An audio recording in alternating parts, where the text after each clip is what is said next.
আসসালামু আলাইকুম। আজকে আপনাদের সাথে আমি খুবই গুরুত্বপূর্ণ একটা বিষয় নিয়ে আলোচনা করব।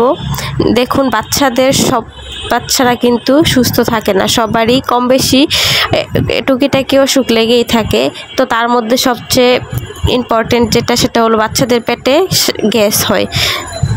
স্বাভাবিক নবজাতক বাচ্চারা যারা 0 থেকে 6 মান্থ পর্যন্ত বয়স থাকে, ওদের পেটের মধ্যে অনেক গ্যাস হয়ে থাকে, যেটা আমরা বুঝি, অনেক মায়েরা বুঝতে পারি না, বিশেষ করে যারা নতুন মায়েরা আছি। তো বাচ্চার পেটের উপরে হাত দিয়ে একটু আস্তে আস্তে, হাত দিয়ে জোরে জোরে না, আস্তে আস্তে থারবা দিলে বোঝা যায় যে এটা একটা শব্দ হবে। তো বোঝা যাবে যে এটা বাচ্চাটার গ্যাস হচ্ছে। তো বাচ্চাদের গ্যাস ভালো হওয়ার জন্য আমি মনে করি কোনো ডাক্তারের পরামর্শ নিয়ে ওষুধ এই ছোট নবজাতক বেবিদেরকে না খাওয়ানোই ভালো। তো আমি বাচ্চাদের পেটের গ্যাসটা কিভাবে কমাবেন, কিভাবে বের করবেন, সেই জন্য একটা ব্যায়াম দেখিয়ে দিচ্ছি।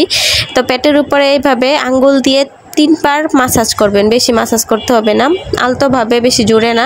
আমি এক হাতে ভিডিও করছি, তাই জন্য এক হাত দিয়ে দেখাচ্ছি। আর 3 আঙ্গুল দিয়ে এভাবে মাসাজ করবেন, 3 বার করে, বেশি না। তো আমি এক হাত দিয়ে দেখাচ্ছি। তো আমার বেবিটা দেখুন খুব আরাম পাচ্ছে, যে জন্য সে নড়াচড়া করছে না। তারপরে হাতের তালু দিয়ে 3 বার করবেন। এভাবে মাসাজ করলে ইনশাল্লাহ পেটের গ্যাস বের হয়ে যাবে এবং বাচ্চা খুব আরাম পাবে, শান্তিতে ঘুমাবে। পরবর্তী ভিডিওতে অন্য একটি ইম্পর্টেন্ট বিষয় নিয়ে আলোচনা করবো ইনশাল্লাহ। আজকের ভিডিওটা বড় করব না, এই পর্যন্তই। সবাই ভালো থাকবেন। আর এইভাবে অবশ্যই বাচ্চার পেটের গ্যাস বের করবেন, না হলে বাচ্চাদের খুবই কষ্ট হয় আর বাচ্চারা খুবই কষ্ট পায়। আল্লাহ হাফেজ।